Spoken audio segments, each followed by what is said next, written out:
Hello and welcome to Million Dollar Moments, a podcast brought to you by Channel 4 and the PFL for all things about the Professional Fighters League. I am MMA fan and actor Blake Harrison, and joining me, I would normally give a really long, brilliant introduction to this wonderful man, Dan Hardy, because I want him to be my best friend. I want us to throw the frisbee and go to family barbecues together, but we haven't got time for that, Dan. We don't have time, so we've got a stacked show. We've got guests, and most importantly, we've got the first PFL semi-final coming your way this Friday night from New York City. We've got Stevie Ray versus Anthony Pettis as the main event.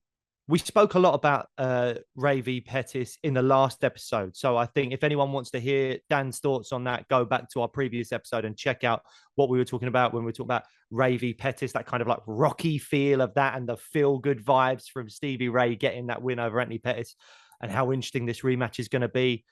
But let's focus now on Olivier Aubin-Mercier versus Alexander Martinez, because this is the other semi-final in that lightweight bracket. Aubin-Mercier has done something I don't think any other PFL fighter has done so far, and that's taken out two previous champions in his regular season fights in Nathan Schultz and Welsh Manfio. Welsh Manfio actually replaced Aubin-Mercier last season, and I believe Aubin-Mercier was injured. Welsh Manfio came in, ended up winning the whole thing, and I believe they bumped into each other on an elevator. And Welsh was telling him how he's really helped his family out by helping him win that $1 million by getting injured. If that was me, I'd feel a little bit bitter, but Aubin-Mercier seemed to take it in good spirit. How do you see Aubin-Mercier and Martinez going? Well, I mean, the thing is, Aubin-Mercier has always impressed me. He's always looked like a very strong athlete, big for the weight class. And he's always been very well-rounded, even when he signed with PFL. I kind of feel like he's going to be the one that's going to be able to dominate this fight no matter where it goes. I mean, of course, Martinez is coming off a couple of impressive wins, Stevie Ray, Clay Collard. Interestingly, they're both coming off a unanimous and a split decision. And I guarantee both of them are going to be trying to chase a finish in this one just to make a real statement, especially because they're, not near the top of the card like the other guys in the bracket. I feel like Aubin-Mercier is on a 4-fight win streak. He's, as you said, he's beaten two former champions. I think, the fact that Schultz also got a win over Martinez, one of his two losses, I think that's going to be a little bit of a psychological thing that he can hope to cash in on the night. I've just always been impressed with him as a supremely conditioned athlete. He's gotten better since he signed with the PFL, and even before he signed, he was very well rounded. The rumors of him, early on in his career, when he was just a few fights in, there was already a buzz around him, and maybe that's making me a little bit biased. I feel like he's just a better athlete and probably slightly has the edge everywhere. So I'm leaning in his direction. And you said something interesting there about the fact that both these fighters are coming off, I think, a split decision win and a unanimous decision win. Yet in the other semi-final, Pettis and Ray, both fighters are coming off a loss and a submission victory. Is there something to be said about the differences in approach from these four fighters, Pettis and Ray being ones that are going for it and sometimes getting beat, but sometimes getting a big win, and Mercier and Martinez that are maybe a bit more, I don't know, tactical or not willing to take as many risks? Is there something to be said there, or is that just a coincidence? It might be an age thing. It might be an experience thing, because if you look at the records of Aubin-Mercier and Alex Martinez, I mean, what you've got, 10-2 against 15-5. And then on the other side, you've got Pettis, who's, he's had a lot of experience. He's in the kind of the golden years of his career, if you like. We'll probably get to enjoy him compete for a few more, and then he'll be riding off into the sunset. So he's looking to kind of cash in on his Showtime abilities. He's trying to chase those finishes, which sometimes puts you at risk. And then, Stevie Ray on the other side, we've talked about his story.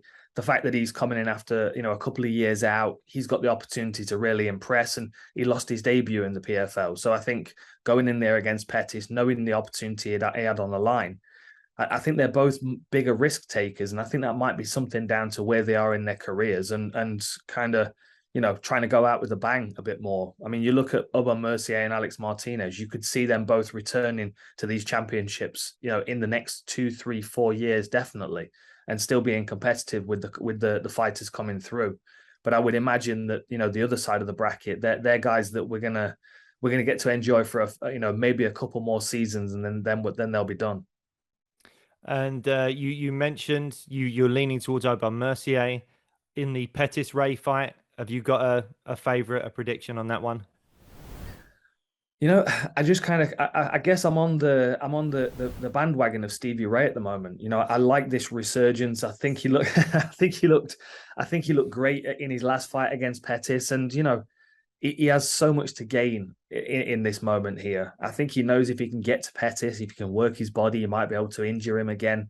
I also think he's going to be massively encouraged that he can push forward, because if Pettis decides to grapple, he can hold his own there.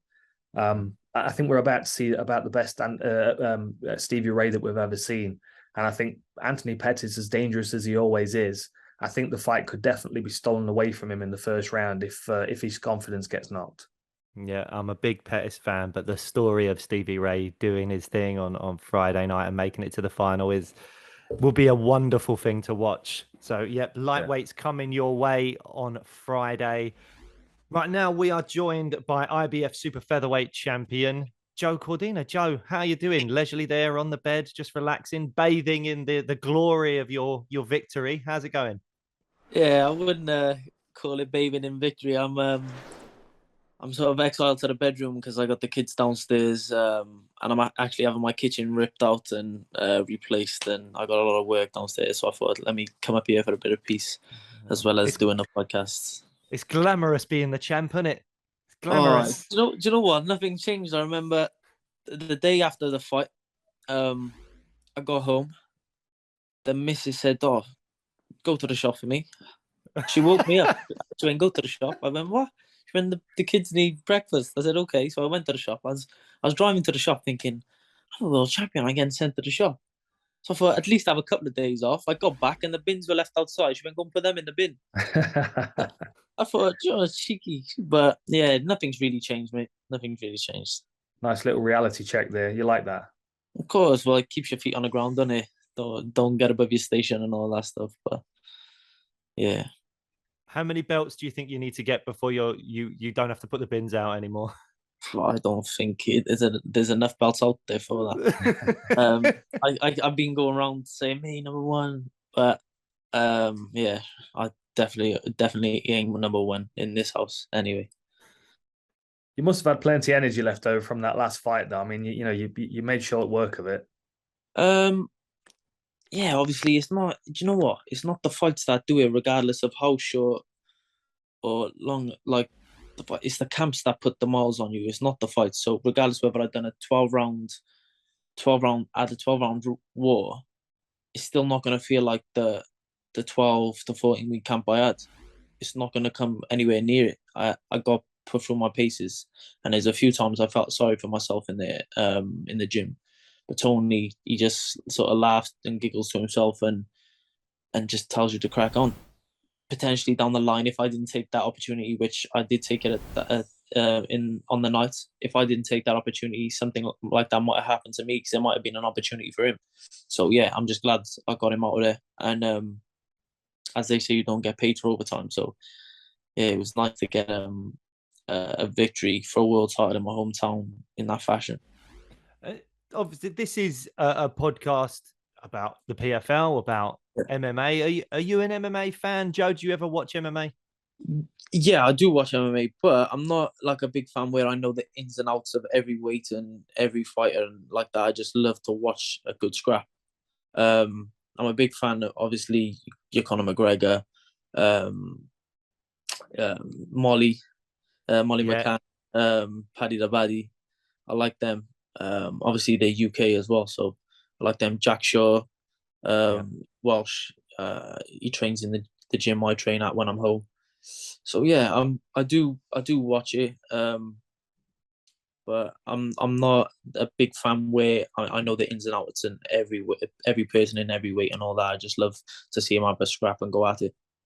We've seen a lot of mixed martial artists go into boxing. We've had Conor versus Mayweather. We've had a lot of the Jake Paul situation where he's been calling out mixed martial artists all the time and they've been fighting. And there's even talk now of Francis Ngannou going over to fight Tyson Fury. I saw the shake of the head there, Dan. I agree. I totally agree. It seems nonsensical. But when it comes to mixed martial artists crossing over to boxing to fight boxers, how do you see that? Because from my opinion, when I look at a mixed martial artist going to fight a boxer, not fighting another mixed martial artist in boxing or fighting someone else in boxing, but to fight a boxer, it just seems like there's no level playing field there. It just seems like a very strange thing to do. I know there's loads of money in it, but how do you as a boxer see that? Do you ever look at it and go, oh yeah, this MMA guy, he might have a chance? Or do you just think that there's no way? Yeah, this for me, it's a weird one because not an MMA fighter coming to boxing is, I'd like to say, it's 10 times out of 10 the boxer's going to win, unless out of nowhere they pull some magical punch out of nowhere and knock you back out. But then you go, it's the same thing for a boxer going over to the MMA. Now, do you know, if it was just everything was on the floor, I'd say 10 times out of 10 an MMA fighter is going to win. But it's not. It's stand up. They can kick. They can punch. And there's a lot of fighters out there, like Nate Diaz, for instance. He's sort of more upright and he uses his hands a lot. Same as Conor McGregor. Conor McGregor uses his hands more than he does using his legs or going on the ground or whatever. So with an MMA fight coming over to boxing, I can't see how an MMA fighter is going to win unless they've done something in the amateurs and had a very good amateur boxing career. And I just can't see it. What's the plan for you coming up next? I mean, obviously, you know, you've got a world title to defend. Have you taken a bit of time off to recover, or did you want to get straight back into training? And kind of where are your sights set for your next fight? Well, I wanted to get back into training, which I did, but I had a little niggle in my hand. So I went and seen a hand specialist, and he just said, "Listen, rest it for a couple of weeks and see how it is." So that's what I'm doing at the minute. I'm still doing little bits like my running, my training one-handed, but it's not the same. I need two hands to train properly and get ready for a fight. But yeah, I've got to defend the title against my mandatory. Rakhimov, his name is. He's from, I think, Tajikistan. So yeah, I got to defend it against him. Probably it'll end up being towards the back end of the year, which November maybe. End of October, November. I think he'll be a little bit more intimidating this time around. Obviously, I think I won over a lot more fight fans. I'll have a lot more support this time around also, which I'm looking forward to anyway. Nice. Well, fast recovery and good luck with that anyway. I'll definitely be tuning in. Thank you. Yeah, thank you very much, Joe. Thanks for that, and enjoy the fruits of your labour. Even though you've still got to put the bins out, I'm sure you're still a champ to the kids. I'm making the bed. Oh yeah, nice one. Thanks very much, Joe. All the best. Okay, when it comes to the light heavyweight semi-finals, we spoke again last week about Akhmedov versus Josh Silveira. Josh Silveira orchestrating one of my favourite knockouts of the season so far. We spoke about it from a technical standpoint, but one thing that really sticks out to me when you look at these guys' records is the disparity in experience. You know, Akhmedov has had about 31 fights. Josh is 9-0. I think he's only gone to decision once. He's had 6 first-round finishes, 2 third-round finishes. Guessing he must just take the second round off. He's got a problem with even numbers. I don't know, but he's not interested in getting a finish in the second round. It's all first and thirds, or it's a unanimous decision. Who's in the best position here? The guy who's the young, hungry, undefeated guy. No one's got a blueprint of how to beat him yet, or the guy like Omari Akhmedov, who we know is very talented. We know he's been in there against some of the best names in MMA, and he's got a wealth of experience. So who would you rather be? The guy with the experience or the young, hungry, undefeated guy? I mean, I'd always rather be the guy with the experience. You know, the good thing about Silveira is, he's on an upward trajectory in his career, undefeated, under 10 fights. He's got a massive opportunity here to beat Akhmedov, who's, it's going to add an immense amount of respect to his record. On the other side, though, the thing is with Akhmedov, he's so tough and durable. I fully expect him to have a really rough first round. I would imagine he's probably going to get cut, because the good thing about experience is that, you carry that into the following fights. But the bad thing is that you take scar tissue with you as well. And we know he's been cut before, and we know the kicks, the legs come up super quick of Silveira. It would only take a glancing foot or a shin to open him up. I expect him to have a really rough first round. It might look like it's slipping away from him, but I just kind of feel like that ability to grind and to slow his opponent down and drag him into deeper waters. You look at Silveira's record, as you said, no finishes in the second round. It might be, he starts fast, he takes the second round to recover, and then he puts his foot back on the gas. In 3 rounds, as long as you win 2 of them, it doesn't matter what happens in the other one. A lot of great fighters were very good at managing their energy and choosing when to put their foot on the gas. And I think, that might be a smart thing to do against Akhmedov, who's probably going to try and drown him with pressure and tie him up and make him tired and make him take deep breaths and throw heavy arms. I think that's the best opportunity Akhmedov's got.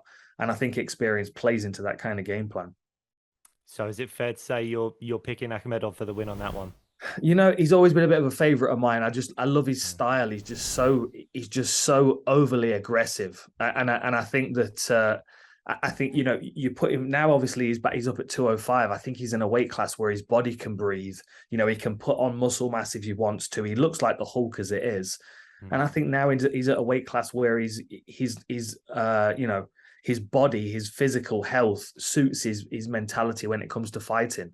And it allows him to walk through shots that most people wouldn't. And that's one of the most scary things about him. I used to have nightmares when I was in training camp about hitting guys like him, and they're just walking through like it's not registering. That can be very unnerving, especially for a fighter that's only had 9 fights and someone that's used to knocking people out. Yeah, well, he's called the Wolverine for a reason. He has got those powers of recovery. And the second fight in the light heavyweight semi-final is Rob Wilkinson, who's been on an absolute tear. Like Akhmedov, has acquired 11 points during his 2-fight regular season against Delan Monte. And Monte's been fun because, as a fight fan, I've only had to watch less than 2 rounds to watch his fights. He's been, I think, Darce choked by Antonio Carlos Jr. in his first fight inside the first round. And then he finished Emiliano Sordi with strikes inside the first round. Wilkinson's also got a finish in round 1 and a finish in round 2, all via strikes. But Wilkinson's a solid grappler as well. I think he's got 7 submission wins in his career. And Monte's only losses have come from submissions. So do you think we'll see a kickboxing fight here? Because Rob has had kickboxing, pro kickboxing fights himself outside of his MMA career. Do you think we'll see a kickboxing fight? Or do you think Rob will go, Monte's got heavy hands, let me go to the grappling on this one? It's a good question because the physical advantages go to Rob Wilkinson. I mean, I think he's got like a 3 or 4 inch reach advantage, and he's a couple of inches taller as well. So he might just feel physically like he's the bigger individual and wants to try and bully him. He's also got the experience on his side. Delan's coming in with 11 fights on his record. I think that the smart thing for Rob Wilkinson to do is to try and just own the smart cage straight away. Just be a bully, push him around as much as he can, but keep him on the end of his reach to make sure he's making the most of his height and reach advantage. And then ultimately, I think it becomes a grappling match when the striking becomes dominant on one side. I think if Rob stays in the striking range and he's starting to have success, he'll continue striking. And I think he'll want to close him down and use his elbows and knees to try and get it done quickly. But I think if Delan starts to land cleanly on Rob as Rob's walking him down, it wouldn't surprise me if Rob tries to, tie him up against the fence, take him down, and then start working his ground and pound. It could go a number of different ways. I've been very, very impressed with Rob Wilkinson on one side. But then, Delan is young in his career. He's coming up fast, and that loss to Carlos Jr. is no shame. I mean, most people lose to that guy. Hello, Aaron. How's it going, mate? Very well, mate. How are you? Very good, thank you. Very good. So this is all about MMA, the PFL. You're a former MMA fighter. You retired last year. You fought in Bellator. The big question for me when I realized that you were going into MMA was why? Because you must have been doing all right for money and stuff like that. So what was the motivating factor for someone who was in your position? You've done like reality TV stuff. I could only imagine that things were going all right for you. You probably had sponsorships and social media stuff all over the place. But you decided to get into one of the craziest sports going, where there's a lot of health risks. Why? Do you know what it is? It was probably at the height. It was at the height of me Geordie show career, as you could call it. But do you want to know why I wanted to get in? Yeah. To see if I had the balls to fight another man. That's why I got into it. I wanted to see if I had the balls. Because it's easy to have a fight in the street when you're drunk and all that kind of stuff when you're younger. So I wanted to see if I had the balls to have a fight. Yeah, and then that was it. And I wasn't expecting to win. I just wanted to see if I had the balls, and then I won. And I was like, I could get used to this. You're not shy of pain, mate. You're not shy of pain, all that black work that you've got going on there. Mate, I know, Jesus. And I'm lasering my neck, and all my front's nearly lasered off. So, yeah, I think it's just a glutton for punishment, you could say, Dan. How was it trying to carve out an MMA career when, there's a lot of people that knew who you were? I mean, it's one thing to go, oh, I wanted to do it because I wanted to see if I could fight another man.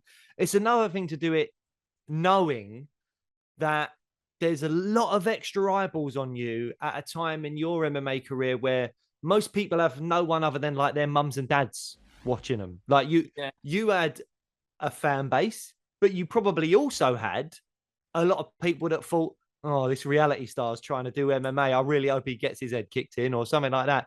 So how did you find that? Just like from a mental point of view, you must have been getting like trolled on Twitter and all that kind of stuff. So how was it to stay focused and still go through with that when you had all that excess pressure?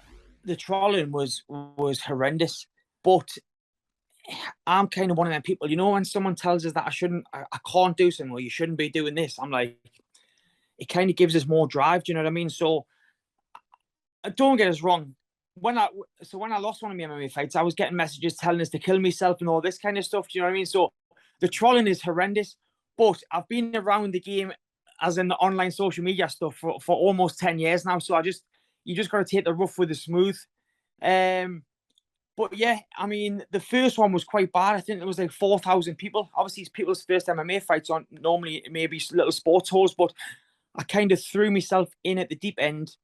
I think there was about 4,000 people in. I remember just walking out to the full arena booing, and I was thinking, maybe this is not for me. Maybe this is not for me. But do you know what it is? At that time, I was like, I think I had only done about a 7 or 8 week fight camp. It was all a mad rush. And I just remember getting in there, and I just thought, it's kind of like when you're in that situation, it's fight or flight. And I didn't really have the skill set or anything. All I really relied on, well, I didn't even know I had back then, was kind of heart. I just thought, fuck it, let's just have a fight. Do you know what I mean? And that's what got us through. But I feel like if the fight had went another 2 minutes, I would have been scraped off the floor because I was absolutely knackered. You all know that MMA retirements don't always last. I mean, is that something you're interested in coming back and rekindling the career? You know, I would never say never. I feel like I want to go back and do it properly, because the first time around was like, I've done 8 weeks fight camp, then I would go missing for like 3-4 months, then I would go film Geordie show for 6 weeks getting drunk. Do you know what I mean? So it was probably a 40-50% committed. Do you know what I mean? Looking back at it. Whereas now, I don't drink anymore. I don't drink. I've got a young family. I've got a 1-year-old, a 2-year-old. I've got another baby due any week, any minute. God, Jesus. Minute. So do you know When what I you mean? decided to start, you really decided to I've been a start. busy didn't you? boy, so when I stopped drinking, I obviously started to decide to have babies. So I've been in the boxing about 20 months, and I've just been 100% dedicated. I stopped drinking when I started the boxing, and I just feel like when I look at my fitness and stuff now, my commitment to the boxing, if I can take that into the MMA, I feel like I would do a lot better than I did the first time around. So who knows? I will never say never. Do you know what I mean? But I feel like I want to have a few boxing fights first because I've only had one, and I feel like the ball's just getting started. Aaron, when it comes to the UK MMA scene, who's really exciting you at the moment? What fighters out there from the UK do you think have high ceilings, and are you excited to watch? So I've known, Brendan. Yeah. Brendan Loughlin. Right. So I've known Brendan. This is funny. So I've known Brendan. My first ever MMA show that I went to watch was Brendan in Dublin. Where I think he fought a French. I can't remember the French lad's name, but he got robbed. And I remember there was glasses, like pints and stuff getting thrown into the cage because it was an absolute daylight robbery. And I've been friends with Brendan ever since then. So yeah, for me, Brendan is the one that I would like to see go far because I feel like he's someone that's been around the sport for so long and just like. I don't know. I feel like he's got so close, but then it's like it just never happened for him, and he's stuck by it. Whereas a lot of fighters would have just give it up or just been like, "Yeah, it's not going to work," and he's stuck by it. And I feel now it's eventually starting to pay off. He's got Chris Wade in London, and I think they're already talking shit, or maybe Chris Wade's talking shit. Yeah. So yeah, I'm really excited for that one. And are there any other kind of PFL fights or fighters that you're interested in watching? Because there's all the semi-finals are coming up this week, the week after, Cardiff, London, New York. So I'm in Cardiff. I can't wait to watch Rory McDonald. Yeah. Because right, I remember the fight when he fought Lawler, right? I feel like the punishment that them two took is just not human, that fight. So I'm really excited to see Rory McDonald, and then also, so I'm going to be there. I'm going to be there for that one. The two fights I'm looking forward to see is Rory McDonald in Cardiff, and then Brendan in London. That's the two mains. Yeah, and we've got Stevie Ray, Anthony Pettis is coming up this Friday as well. That's in New York.